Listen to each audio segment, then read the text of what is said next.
نحمده ونستعينه ونستغفره ونؤمن به ونتوكل عليه ونعوذ بالله من شرور أنفسنا ومن سيئات أعمالنا من يهده الله فلا مضل له ومن يضلله فلا هادي له ونشهد أن لا إله إلا الله وحده لا شريك له ونشهد أن محمدا عبده ورسوله أعوذ بالله من الشيطان الرجيم بسم الله الرحمن الرحيم أرأيت الذي يكذب بالدين فذلك الذي يدعو اليتيم ولا يحض على طعام المسكين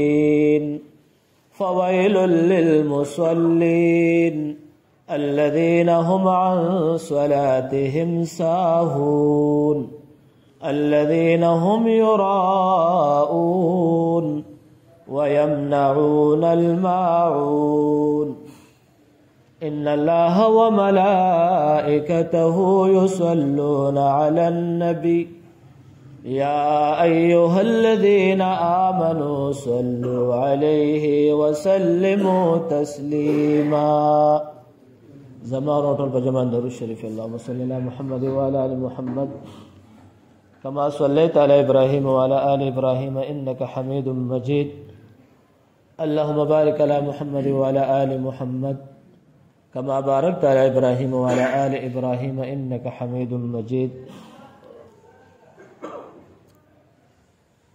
ما تیر شوی جماعت المبارک پورز او د هغې نه وړاندې جماعت المبارک پورز باندې په منځ کې څه عامې خبرې وې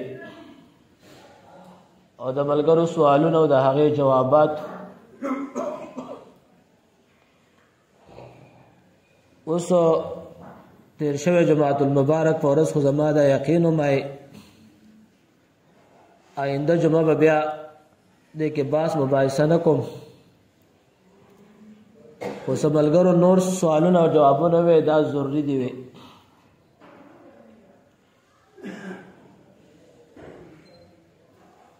وې ډېر ملګري یاران دوستان داسې دي چې د امام سره کله په جمع کې ولاړ وي یا ځان لمونځ کوي نو خطا تې کېږي په دې خبرو کې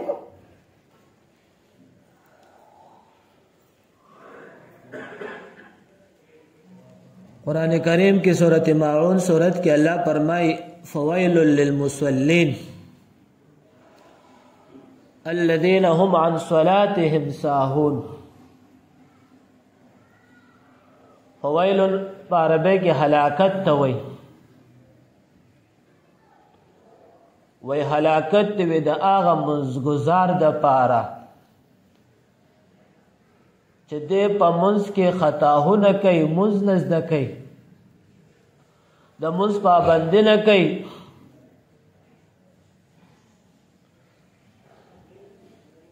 د منځ طریقې کار ورته زده دی په هغې باندې عمل نه کوي دا ټولې خبرې پکې داخلي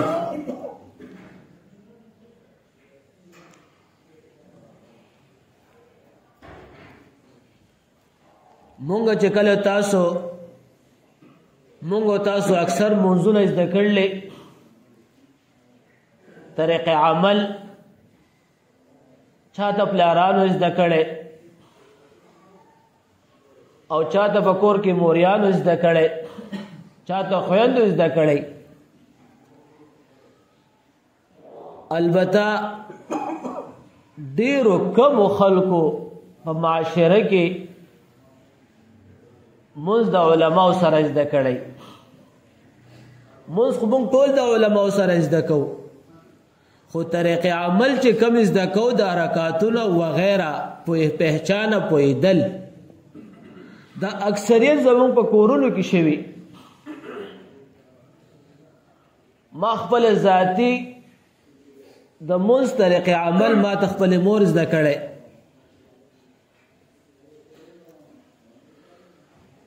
خو به مرسته کتابونه وې د علم هغه لږ معلومات غونته کې الله پکې را حاصل کړل.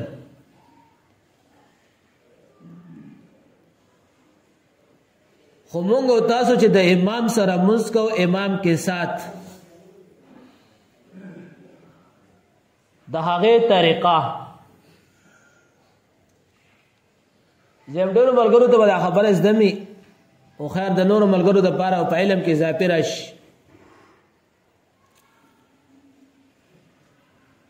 نو کله چې امام سره مونږ او تاسو نیت وتړو نو تر لا اله غیرک پورې مونږ به مونږ او تاسو وایو. دته په عربی کې ثنا وایي د الله حمد او ثنا بیانول.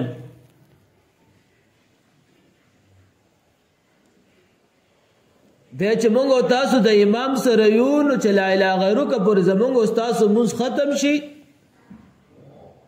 نو اعوذ بالله به مو وایو ځان سره او پټ او بسم الله به مو وایو. اولنې چې موږ او تاسو د امام سره نیت وتړلو ډېر ملګري یاران دوستان ګورې دا نه وایي اعوذ بالله به مو وایو او بسم الله دواړه به وایو بیا به چوپ ودرېږو.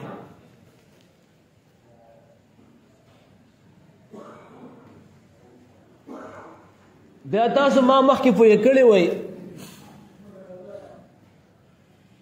دا د دې اولنی رکعت سوچ او فکر دی. پرون نه یو ملګری دا سوال وکړو چې زه په اولنی ډک رکعت کې مونږ دواړو کې به سبحانک اللهم او په امام پسې وایو نو ما ورته وویل ما سبا مونځ له خامخا په وخت حاضر شه.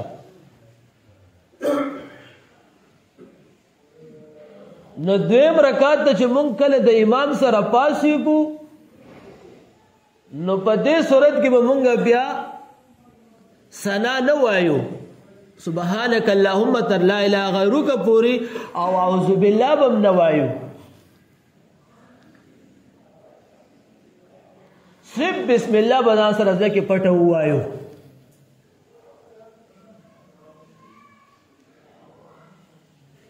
بیا به د امام سره چوپ ولاړ یو.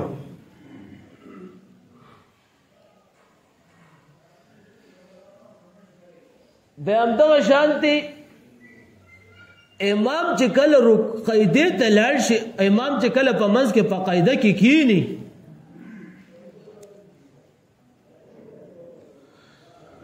دا خبره خو په ذهن او په سوچ واورئ. ډېر یاران دوستان دلته خطا کوي. د اشهد التحیات نواخلا تر اشهد ان محمدن عبده ورسوله پوری دا منس هم په امام واجب دی هم په مقتدی واجب دی. دواړه به تر اشهد ان محمدن عبده ورسوله پر رسي.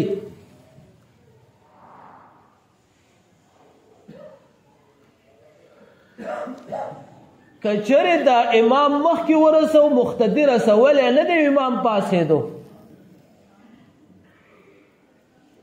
دې دا کې سوال لې اوس په څه کو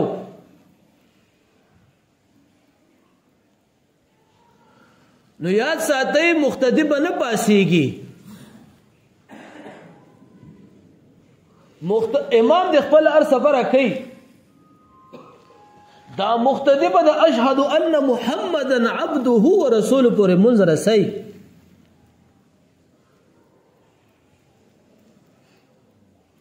چې دې منځ ورسي امام د مخکې پاسېدلی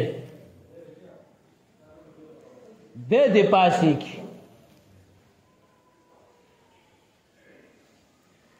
کچری او سړی ډېر کمزوري دی واغل پاس ډېر په قلار ادا کوي. مثال چرته راشي مسله ده داسې خو کېدی نه شي د ذهن نه بار خبره ده خو مثال کچری راشي بیا امام رکوع ته لاړ شي په دویم رکعت کې او مقتدی لا په قاعده ناست دی.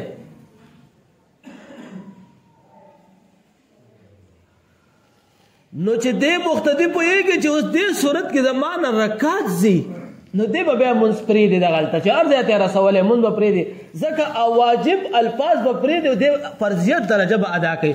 دلته رکعت فرض دی.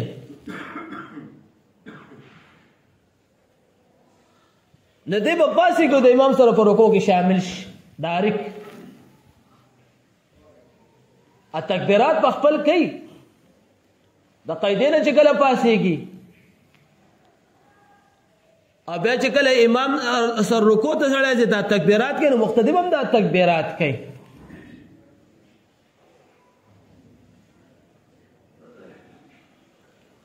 نو دا اهم مسله ده کېدی نه شي خو امکانات لرلی شي. مسله ده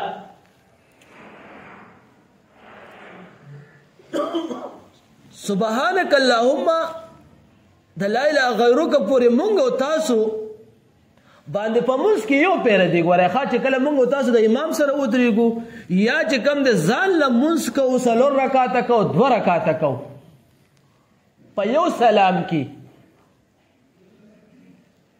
نو دا په د انسان باندې یو پیر د لا اله غیرک پورې لازم دی. بس په ټول مونځ کې لکه مثال د یو سلام یا 2 رکعاته مونځ کوو یا 4 رکعاته کوو په دې 4 رکعاتو کې یا په 2 رکعاتو کې یا په وترو کې یا په تراویح کې یا په واجباتو کې.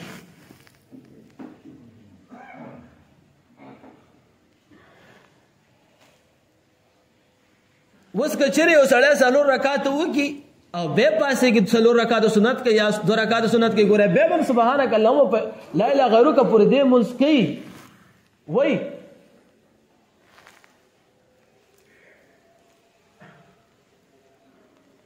اوس ملګرو دا سوال کړو وای د ماسپښین مونځ دی یا د ماسخوتن مونځ دی مازدیګر مونځ دی. بعضې ملګري د امام سره اخرنۍ قاعده راګیره کړي 4 رکعاته الډي د ده نه لاړل یا د امام سره د 3 رکعات یو رکعت راګیر کې او 3 رکعات ته لاړل. اوس په څه کوو طریقې کار راته وایو د مونږ به څه طریقې کاري ځکه دی خو منفرد شو. اوس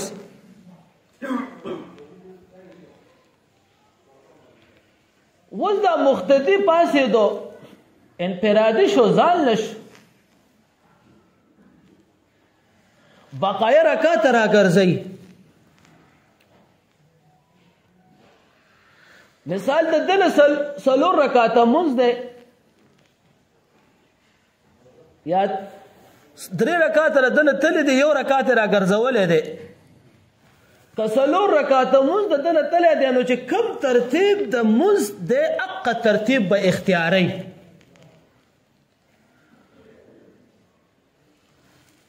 کچره دې اخرنه قاعده کې چې کله موږ تاسو لاول مستودریګو امام په قاعده کې ناشته په دې لګزان پوي کوي امام په قاعده کې ناشته اخرنه قاعده ده. نو اوس به دا مقتدی ډایرک الله اکبر وکي تکبیر به وکي او د امام سره به ډایرک لاندې کینی دی به نور څه نه وایي. تکبیر تحریمه تکبیر به وکي او بیا به د قاعدې تکبیر وکي. د تشهود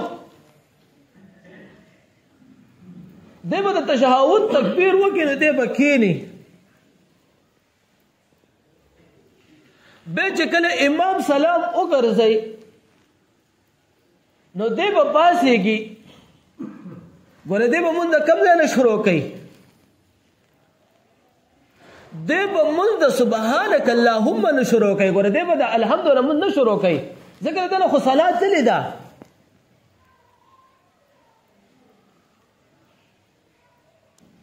دقه ترتیب سره به دې مونځ راګرځئ چې کوم ترتیب عام روټین کې دې مونځ ځان له راګرځئ.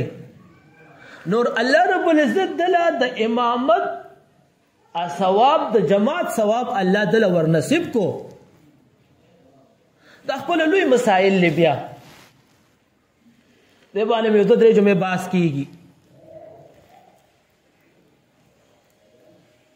اوس د یو مقتدره 3 رکعاته تللی دي.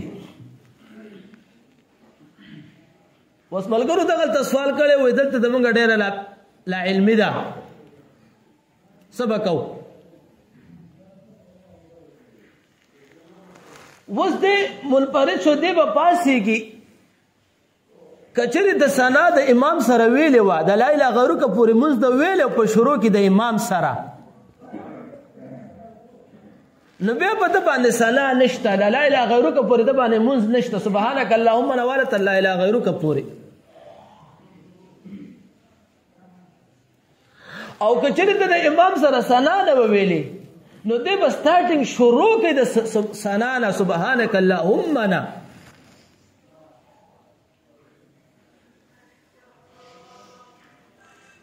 بیا د هغې نه پس دی به اولنی رکعت د سورت والا وکړي تش په نه کوي. د ده خو ذهن ګمان کې دا دی چې ما خو اخرنی رکعت د امام سره راګیر کړی دی نو یو رکعت مې تش راګیر کړی دی یو تش پاتې دی بغیر سورت والا. نو دی به ډک رکعت کې هغه روټین سره به کم مونځ کوي چې عام روټین سره مونځ دی. د سورت والا رکعت په دې شروع کې ډک رکعت چې مونږ تاسو پښتو په مزاج کې ورته وایو نو دی به اولنی رکعت ډک وکړي. چې دی اولنی رکعت ډک وکړو نو دی به بیا وروسته په دې قاعده باندې کینی د التحیات والا د اشهد ان محمدا عبد ورسول پر به دې مونځ ووایي. بیا به پاسېږي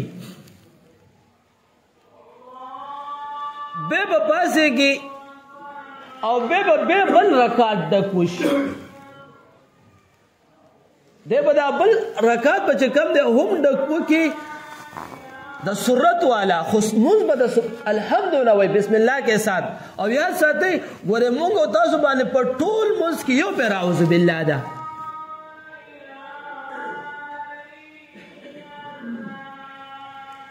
چې کله مونږ د 4 رکعاتو مونځ کوو یا د 2 رکعاتو مونځ کوو نو په یو پیر به اعوذ بالله وایو د سورت نه پهله د بسم الله نه پهله الحمدلله والا الحمد مونږ شروع کوو دا سورت ته خپله الحمد شریف تر ولدوالینه پورې دا خپل سورت ته. نو د دې نه پهله به مونږ اعوذ بالله وایو بیا به بسم الله وایو بیا په عام ترتیب سره ولدوالینه پورې نامونځ به ووایو نو بیا به د هغې نه پس سورت وایو. خو یاد ساتئ ګورې بعضې خلک دا مسایل هم راغلي دي بعضې خلک د قل هو الله احد یا بل سورت وایي نو هغې ته بسم الله وایي هغې ته ګوره بسم الله بیا نشته. مونږ بعضې خلک دا ما ته راځي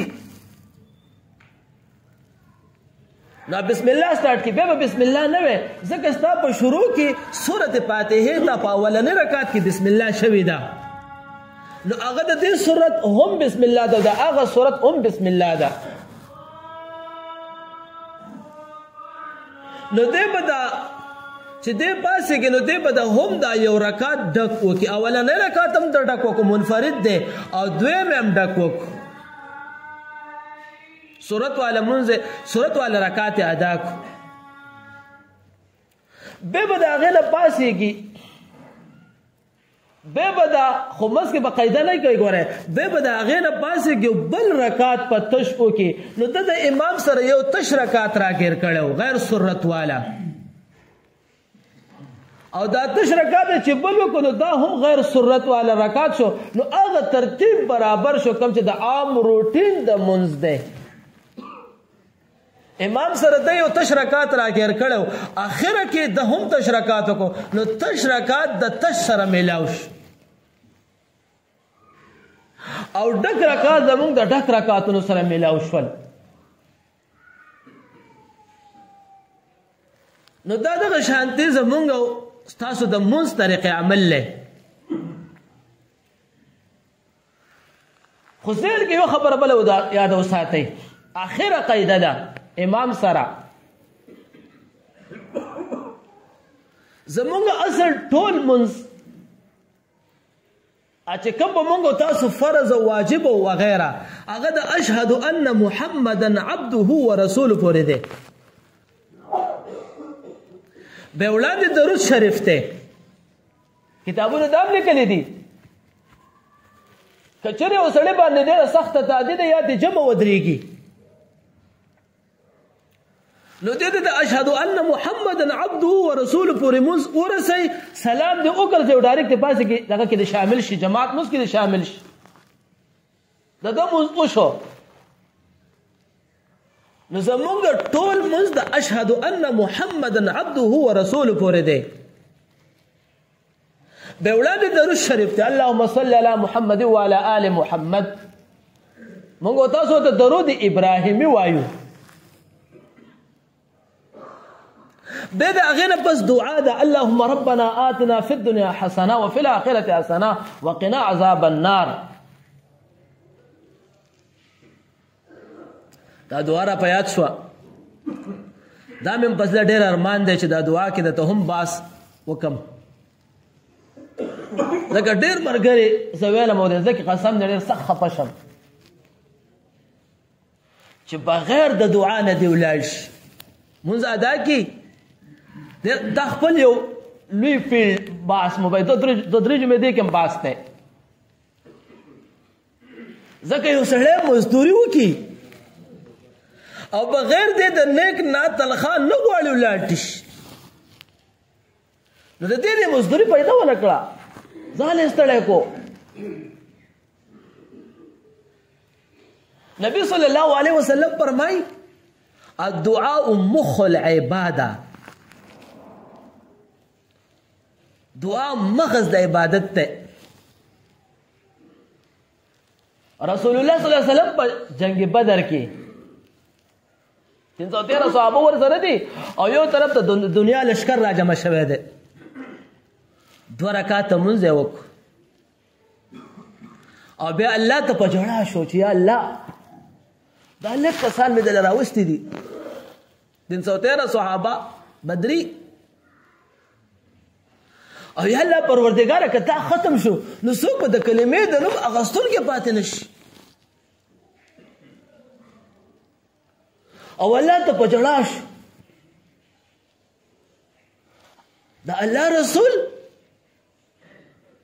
څومره رسولان او انبیا د دنیا ته راغلي دي هغه ګوره هم مرفوع القلم د قلم د هغې نه اوچت دی لیکایي پې نه کوي په نیکو ولې لیکایي کوي خو ګوره هغه د ګناه نه پاک دي معصوم ورته موږ او تاسو وایو.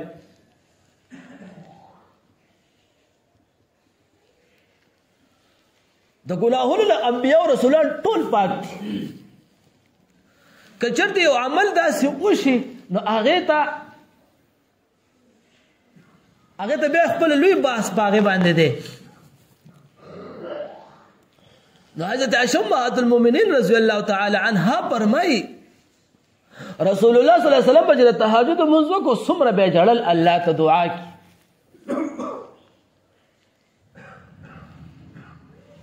انشاءالله دا به خپل ځای کې بیا کوو. نو بیا د هغې نه پس دا دعا ده که یو سړی وایي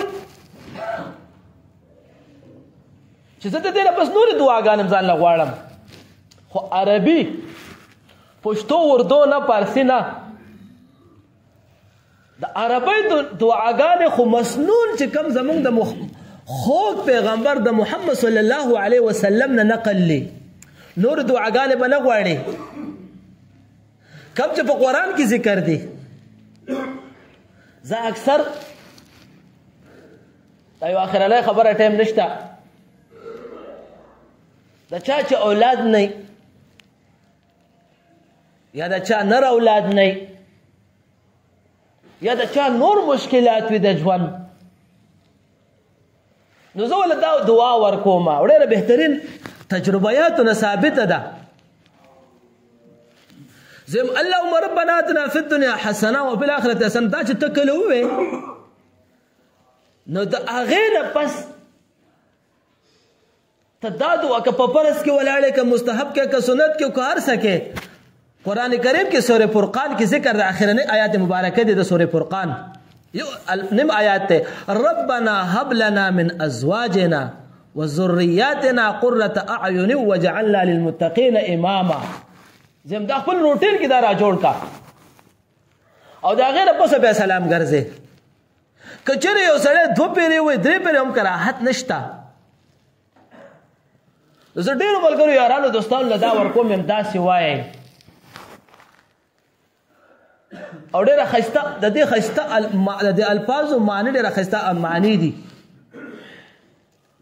به دا غیر بس دعای قنوت ته اللهم انا نستعينك ونستغفرك بالكفار ملحقتك نو هغه په سپه وتر کې ده نو هغه کچره یو سړی لچاله نه وځي دا کوبه دا د مونږ سیدي دعاګانې دي چاله نه ورځي سبق نو ګوره یاد ساتئ په وترو کې په مونږ باندې وګونو ته لاس اوچتول او تکبیر کول دا واجب دي بیا دعای قنوت ویل مستحب دي که سړی دعای قنوت په ځای باندې بل څه دعا وي هم ویلی شي اکثر د جهاد په موقع کې مجاهدین به قنوت نازله وي بیت الله شریف کې به په دغه ټیم باندې د سلاسونه الله ته اوچت کی انور الپاس کوي دغه الفاظو په ځای باندې نو دا زموږ استاسو د مونځ طریقې عمل له ها ملک دا خو دا مونږ تاسو ته دا 2 رکعات دا 3 رکعات کو کوله دا د مسائل سمندر ده